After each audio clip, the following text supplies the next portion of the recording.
सिद्धिभ्यः।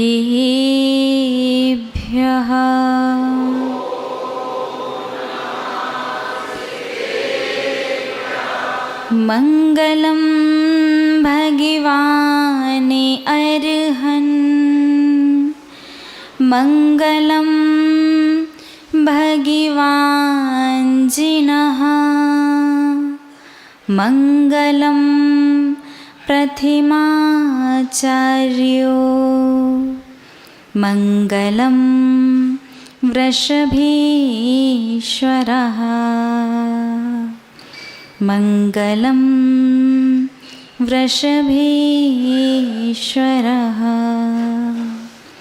जय बोलिए त्रैकालवर्ती त्रैलोक्य पूज्य विश्वाराध्य पंच परमेष्टि भगवान की। आदि ब्रह्मा आदिम तीर्थंकर वृषभदेव श्री आदिनाथ भगवान की। अष्टम तीर्थंकर श्री चंद्रप्रभु भगवान की। श्री अरिष्ट नेमिनाथ भगवान की। विश्व वंदनीय भगवान महावीर स्वामी की। परम गुरु परम पिता परमात्मा 1008 श्री सीमंधर स्वामी भगवान की। 20वीं सदी के प्रथमाचार्य चारित्र चक्रवर्ती आचार्य भगवंत श्री शांति सागर जी मुनि महाराज की। अभीक्ष्ण ज्ञानोपयोगी परम पूज्य आचार्य गुरुदेव श्री वसुनंदी जी मुनि महाराज की। रत्नत्रयधारी तपोधन श्रेष्ठ मम शिक्षा गुरु परम श्रद्धेय गणनीयारिका श्री सौम्य नंदिनी माता जी की। अहिंसा प्रधान श्रीमद् जैन धर्म की। परम पूज्य। कहाँ तक पहुँचे अपन? मंदिर में प्रवेश हो चुका है। भगवान को क्षमा याचना रूप 3 बार नमोस्तु भी कर लिया और नमोस्तु के बाद द्रव्य चढ़ा दी क्या? अभी नहीं चढ़ाई। नमोस्तु के बाद दोनों हाथों को श्रीफल की तरह हृदय के सन्मुख जोड़ करके णमोकार मंत्र पढ़ लिया। ठीक है ना? आज से लगभग 10 साल पहले जब पूज्य गुरु माँ दीक्षा के बाद पहली बार बुंदेलखंड एमपी आई थी, तो भरतपुर से बिहार हुआ था कुंडलपुर के लिए। रास्ते में बिहार के दौरान रात्रि का विश्राम कई बार अन्य संप्रदाय के द्वारा बनाए गए स्थानों पर हुआ। तो एक प्रश्न पूज्य गुरु माँ के सामने आया और मुझे लगता है शायद वो प्रश्न कभी ना कभी आपके सामने भी आया होगा और नहीं आया होगा तो आगे जरूर आएगा। एक प्रश्न णमोकार मंत्र को लेकर के। णमोकार मंत्र का 5वां पद णमो लोए सव्व साहूड़म। इस पद का यदि हिंदी अर्थ निकाला जाए तो णमो यानी नमस्कार हो, लोए यानी लोक के, सव्व यानी सभी और साहूड़म यानी साधुओं को। लोक के सभी साधुओं को नमस्कार हो। तो जो प्रश्न था वो ये था कि किसी ने प्रश्न किया पूज्य गुरु माँ से, में जितने भी साधु हैं, किसी भी धर्म के किसी भी मत के जो भी साधु हैं, आपका णमोकार मंत्र का 5वां पद संसार के समस्त साधुओं को नमस्कार करता है। फिर आपके श्रावक जैन धर्म को मानने वाले पक्षपात क्यों करते हैं? क्योंकि उस पद में कहीं नहीं आया कि सिर्फ दिगंबर साधु को नमस्कार हो, कहीं नहीं लिखा। निर्ग्रंथ को नमस्कार हो, कहीं नहीं आया। सिर्फ साधु शब्द आया है। तो हम पूछना चाहते हैं आप लोगों से, क्या 5वें पद में आप संसार के समस्त साधुओं को नमस्कार करते हैं?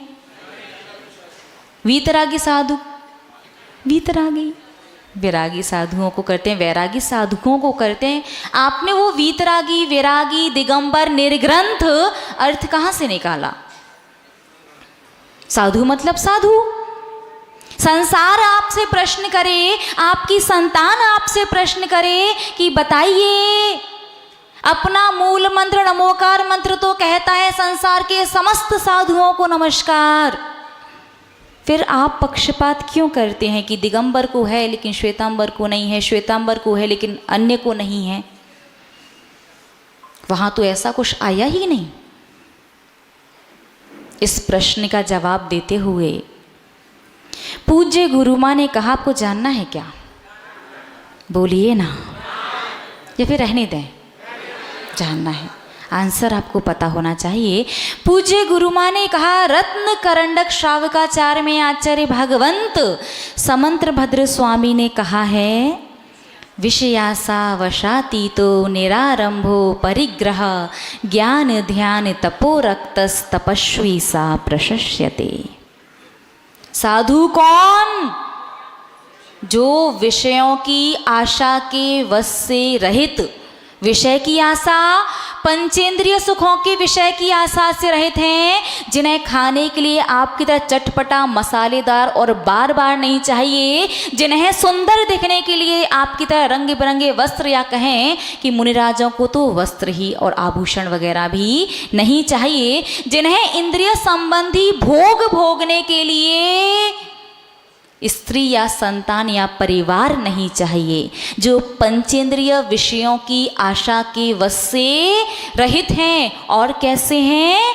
निरारंभो परिग्रह, आरंभ से, जो झाड़ू पोंछा नहीं लगाते, जो खाना नहीं पकाते, जो बर्तन नहीं मांजते, जो कपड़े नहीं धोते, जो घर की साफ सफाई नहीं करती, और जो भी आप गृहस्थ जो कार्य करता है आरंभ के, जो इस प्रकार के कोई कार्य नहीं करते, जो तिल तुष मात्र भी अनावश्यक या आवश्यक परिग्रह भी नहीं रखते, तो वो करते क्या है?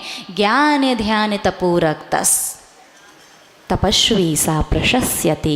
जो 24 घंटे ज्ञान ध्यान और तप में लीन रहते हैं, वो साधु होते हैं। उस पंचम पद में उन साधुओं को नमस्कार किया गया है जो विषय की आशा के वश से रहित हैं, आरंभ नहीं करते, परिग्रह नहीं रखते, 24 घंटे ज्ञान ध्यान तप में लीन रहते हैं, संसार में ही पढ़ते होंगे। श्रावक का सोचना है कि हम तो भगवान से कभी मोक्ष मांगते ही नहीं हैं। हम आपसे पूछना चाहते हैं, आपने कभी भगवान से मोक्ष मांगा क्या? नहीं मांगा। ये आपकी गलतफहमी है कि आपने मोक्ष नहीं मांगा।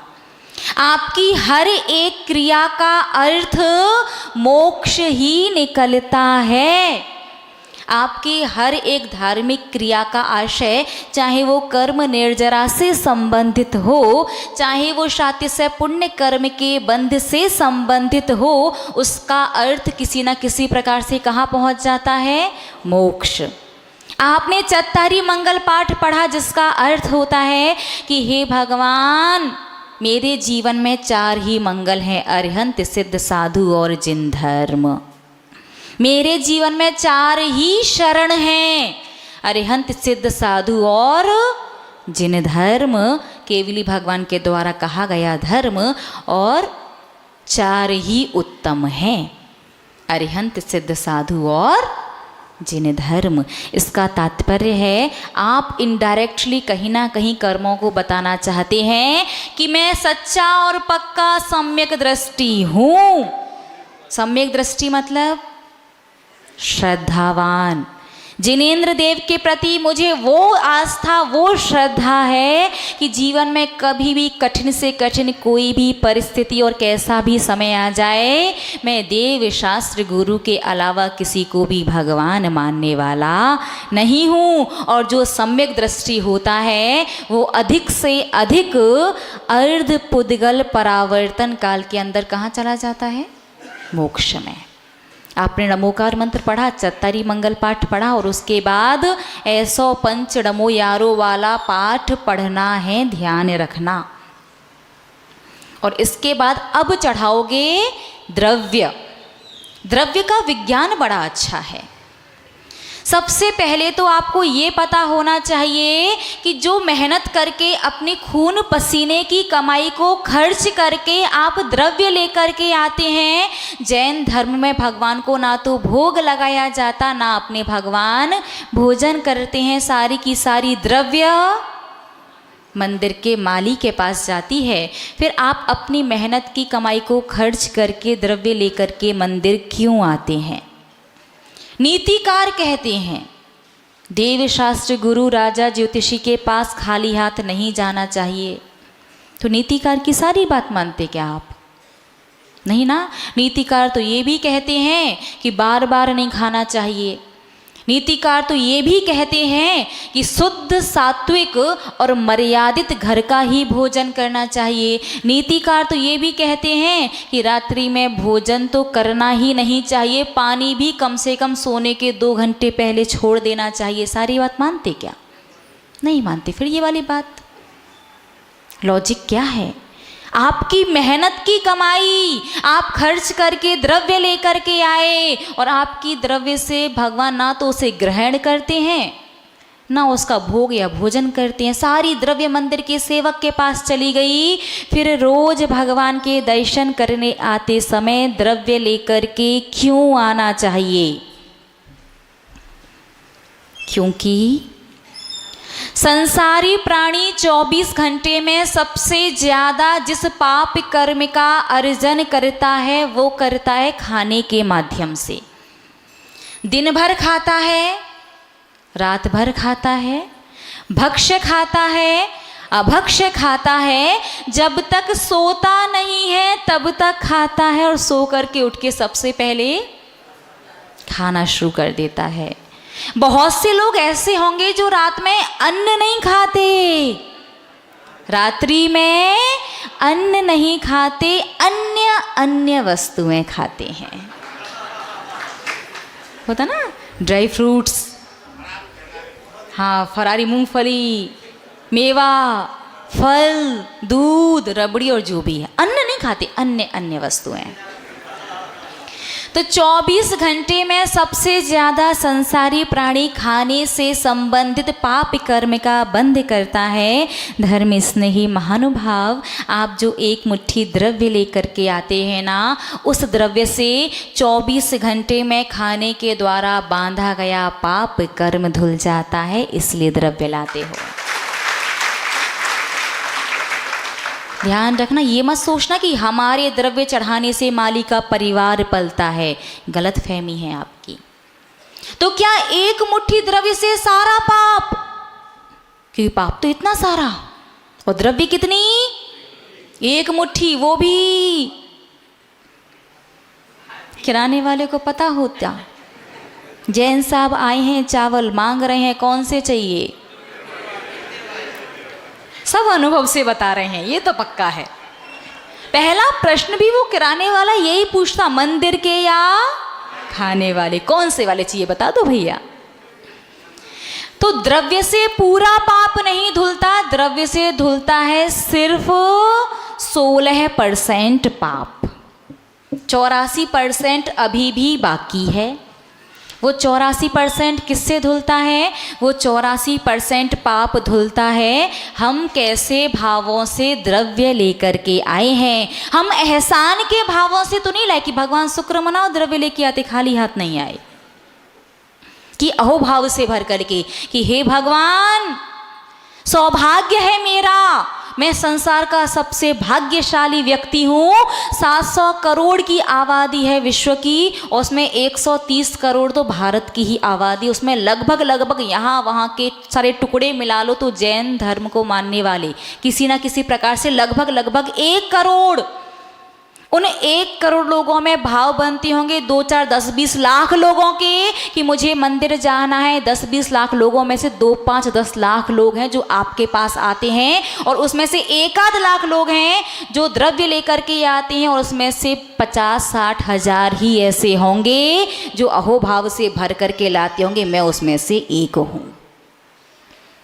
तो आप जैसे भावों से द्रव्य लाते हैं, उसी प्रकार के भावों के द्वारा आपके पास आता है 100% पुण्य, और उस पुण्य में से पहले क्या माइनस होगा? 16% क्यों होगा? 84% बचा था ना पाप। 84% जो खाने वाला पाप बचा था, उस पुण्य में से पहले 84% पाप का हिसाब किताब बराबर हो गया। अब आपके पास क्या बचा? 16% पुण्य। मतलब कमाल करते हैं आप लोग, बनिया है पूरे पक्के। इन्वेस्टमेंट वहीं जहां प्रॉफिट, वो भी कई गुना ज़्यादा। एक मुट्ठी द्रव्य से सिर्फ खाने का पाप ही नहीं धुला, बाकी 16% जो पुण्य बचा, वो पुण्य आगे आने वाले भवों में आपके भोजन की व्यवस्था बनाता है। यानी 4 गतियों में ऐसी कौन सी गति है जहां भोजन नहीं मिलता? सिर्फ नरक गति। त्रियंच गति में मिलता है, आधा पेट मिले जब कभी मिले, लेकिन मिलता है। मनुष्य गति में मिलता है, और देव गति में तो अमृत की व्यवस्था। अमृत, जब भी भूख की इच्छा हुई, कंठ से अमृत झड़ जाता है। चबाना भी नहीं है, बनाना भी नहीं है, और पचाना भी नहीं है। एकमात्र देव गति ही ऐसी है जहाँ जन्म से मृत्यु पर्यंत एक दाना भी भोजन का नहीं मिलता, और धर्म स्नेही महानुभाव एक मुट्ठी, सॉरी देव गति नहीं, नरक गति। आप इतना ध्यान से सुन रहे हो। हमने कहा देव गति ही ऐसी, आपने कहा हाँ माता जी। कौन सी गति है? नरक गति। देव गति में तो अमृत की व्यवस्था है। एकमात्र नरक गति ही ऐसी है जहाँ जन्म से मृत्यु पर्यंत एक दाना भी भोजन का नहीं मिलता। और आप तो बड़े समझदार निकले, एक मुट्ठी द्रव्य ला करके भोजन से संबंधित पाप कर्म तो धोया ही धोया, साथ में अपने आगामी भवों में भोजन की व्यवस्था भी बना ली। सीधा सा इन शॉर्ट यदि संक्षिप्त में कहें तो अपने आप को आने वाले भवों में नरक जाने से बचा लिया। अब प्रश्न जब ये आता है ना कि 170 प्रकार के अनाज हैं, और 170 प्रकार के अनाज में से हम चावल ही लेकर के क्यों आते हैं, तो इसका आंसर सबको आता है कि 170 प्रकार के अनाज में से चावल ही एक ऐसा अनाज है जो छिलके में से अलग होने के बाद पुनः उगता नहीं है। उसी प्रकार से हम भी चाहते हैं कि हे भगवान, हमारा भी संसार में पुनः पुनः जन्म और मरण ना हो। लेकिन एक बात और ध्यान रखना, वैसे हमने ये बात पहले भी बताई है, वापस रिपीट कर देते हैं कि बहुत से लोग ना द्रव्य को तौलते हैं और तोड़ते हैं। तौलते कैसे हैं? मुट्ठी में द्रव्य लेकर के आए हैं या डिब्बी में द्रव्य लेकर के आए हैं, उन्होंने ऐसे द्रव्य निकाली और देखा हाथ में 2 बादाम आ गई। कितनी बादाम आई है? 2। तो क्या करना है? 1 वापस रख दो। लगता है कि आज चिटक को क्या बोलते हैं आपके यहाँ? हाँ, नैवेद्य नहीं, नैवेद्य तो उसका साहित्यिक नाम है। चिटक की नॉर्मल तो चिटक बोलते हैं ना। नैवेद्य सुन लो, चटक समझ लो, गिरी समझ जाओ, जो भी है। नैवेद्य थोड़ी सी बड़ी आ गई, आपने देखा डिब्बी में 1 आध कम पड़ रही है क्या? तो 1 के 2 और 2 के 4 कर लेते हैं। आचार्य भगवंत उमा स्वामी मुनि महाराज ने उमा स्वामी श्रावकाचार्य ग्रंथ के अंदर लिखा है कि जो भी श्रावक भगवान के सामने द्रव्य को तौलता है कि कम है तो ज़्यादा कर सकते हो, लेकिन ज़्यादा है तो कम कर दो। जो भगवान के सामने द्रव्य को तौलता है या द्रव्य को खंडित करता है, तोड़ता है, चाहे फिर वो लौंग हो या फिर नैवेद्य हो, उस श्रावक को यति हत्या का पाप लगता है। यति किसे कहते जानते हैं आप? यति तो जानते ही होंगे, साधु मुनि। कल्पना कीजिए, कभी स्वप्न में जिनकी निंदा, जिनकी अवमानना, जिनका अपमान करने की भी आप नहीं सोचते, भगवान के सामने द्रव्य आपको तोड़ना है ना, आप साइड से जाओ। जो भी करना, तौलना है, तोड़ना है, जो भी करना बाहर से साइड से करके आ सकते हैं, लेकिन देव शास्त्र गुरु के सामने जो आ गया, जैसा आ गया, जितना आ गया आप चढ़ा दो।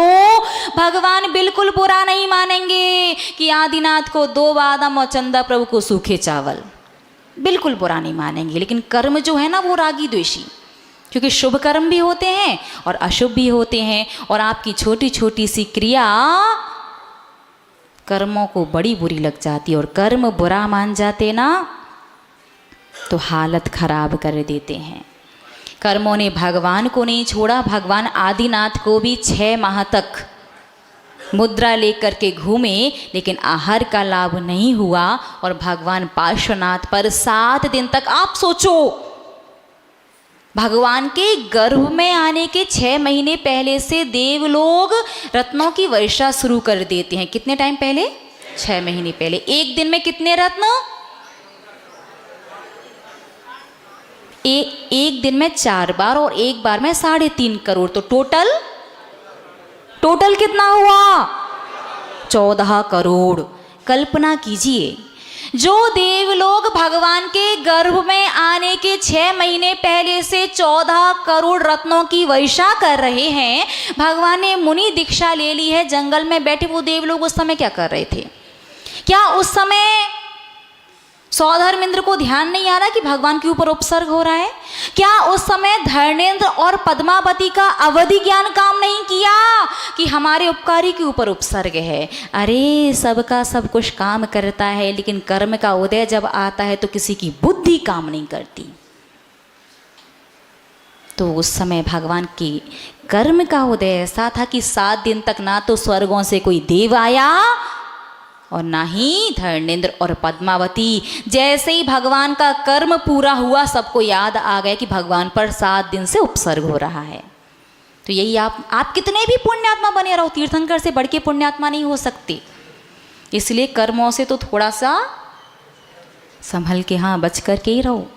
जितना आवश्यक उतना ही 3-5 करना, उसे उंगली दिखाई ना तो हाथ पकड़ लेगा, और एक बार उसने जकड़ लिया ना आपको तो 84 लाख योनियों और दुर्गतियों में लेकर के जाएगा, और आपके पास कोई मार्ग भी नहीं होगा अपनी गलती सुधारने का। तो क्या करना है? भगवान के सामने द्रव्य को तौलना नहीं है। कुछ लोग सीधे भगवान के दर्शन करने जाते हैं तो अर्घ चढ़ा देते हैं। देव दर्शन की प्रक्रिया में अर्घ का वर्णन नहीं है। अर्घ तो विशेष भक्ति है, जैसे नवधा भक्ति होती साधु की। साधु की आहार के समय कितनी भक्तियाँ? 9 भक्तियाँ। गिनाना जरा। पड़गाहन, उच्चासन, पाद प्रक्षालन, पूजन, नमस्कार, मन शुद्धि, वचन शुद्धि, काया शुद्धि, आहार जल शुद्ध है। इस नवधा भक्ति में कहीं भी परिक्रमा आई क्या? बोलिए ना। नहीं है। पड़गाहन का मतलब होता है सिर्फ उनका जो संबोधन है, नमोस्तु या एक वंदामी जो भी है, स्वामी नमोस्तु नमोस्तु नमोस्तु, अत्रो अत्रो अत्रो, तिष्ठो तिष्ठो तिष्ठो, आहार जल शुद्ध है। तो परिक्रमा क्या है? परिक्रमा विशेष भक्ति है, वैकल्पिक भक्ति। चाहो तो आप कर सकते हो और नहीं चाहो तो ऐसा नहीं है कि बिना परिक्रमा के साधु मंदिर में लौट जाए। ठीक है ना? उसी प्रकार से देव दर्शन की प्रक्रिया में अर्घ वैकल्पिक है। चाहो तो चढ़ा सकते हो, नहीं चाहो तो नहीं चढ़ाओ, लेकिन द्रव्य चढ़ानी है। कैसे चढ़ानी है आप लोग जानते हैं? णमोकार मंत्र पढ़ा, णमोकार मंत्र की महात्म्य की गाथा पढ़ी, 105 नमो यारो, चत्तारी मंगल पाठ पढ़ा। उसके बाद अब चढ़ाना है द्रव्य, और द्रव्य चढ़ाने के लिए आपको अपने हाथ में लेने हैं सिर्फ अक्षत, सफ़ेद चावल, अंगूठा अंदर और मुट्ठी बंद। इसी प्रकार से लेते कि लेते ही नहीं हैं? लेते हैं। अब एक प्रश्न हमारा आपसे, यदि हम आपसे कहें मुट्ठी बनाओ, कैसे बनाओगे? मुट्ठी, अरे हमने कहा मुट्ठी बनाओ, नॉर्मली ऐसे बनाओगे? ऐसे बनाती हूँ मुट्ठी, ईमानदारी बताओ। ऐसे, ठीक है।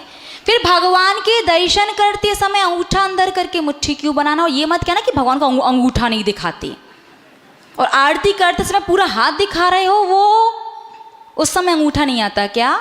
अभिषेक करते समय अंगूठा दिखा रहे हो, अभिषेक लेते समय अंगूठा दिखा रहे हो, नमस्कार करते समय तो सब कुछ दिखा रहे, पहली उंगली भी दिखा रहे, आखिरी उंगली भी दिखा रहे, अंगूठा भी दिखा रहे। पता नहीं लॉजिक कैसे कैसे भगवान को अंगूठा नहीं दिखाते। तो मुट्ठी तो इसे कहा जाता है। फिर भगवान के दर्शन करते समय जब आपको द्रव्य चढ़ानी है तो अंगूठा अंदर करके मुट्ठी क्यों बनाई जाती है? जल्दी से बताइए। समय आपका पूर्णता की ओर है, अभी तो द्रव्य भी नहीं चढ़ पाई है। द्रव्य का लॉजिक समझ लो, दुर्गति में जाने से बचना हो, और वैसे भी खाने पीने का तो इतना पाप करते हो कि आजकल तो मोमोज है ना, और कोल्ड कॉफ़ी वगैरह, पता नहीं कितने सारे स्नैक्स आ गए, बहुत सारे। हमारे टाइम पर तो इतने होते भी नहीं थे। अब तो मुझे लिटरली 25 साल की एज में बूढ़ा वाली फीलिंग आने लगी है कि टेक्नोलॉजी जिस स्पीड से डेवलप हो रही है, बहुत कुछ बदल गया, बहुत ज़्यादा। कभी समय होगा तो उस बारे में चर्चा करेंगे। अभी तो अपन को द्रव्य भी चढ़ानी है। द्रव्य चढ़ाना कितने पुंज हैं, कैसे है, ये भी समझना है। उससे पहले मुझे आप एक बात और बताइए, आप लोग जिनवाणी के दर्शन करते हैं क्या? बोलिए ना। जिनवाणी को मानते हैं क्या? मानते हैं। जिनवाणी का संबोधन क्या है? जैसे भगवान को नमोस्तु, मुनि महाराज को नमोस्तु, आरिका माता जी को वंदामी, क्षुल्लक क्षुल्लिका ऐलक को इक्षामी, प्रतिमा धारी त्यागी व्रती को वंदना, और आपस में जय जिनेंद्र। वैसे ही जिनवाणी का संबोधन क्या है? ये तो उसका अर्घ है। समझ गए आप क्या करते हैं? द्वादशांगमयी जिनवाणी माता की जय। आज तक आपने कोई संबोधन नहीं दिया क्या? जिनवाणी का संबोधन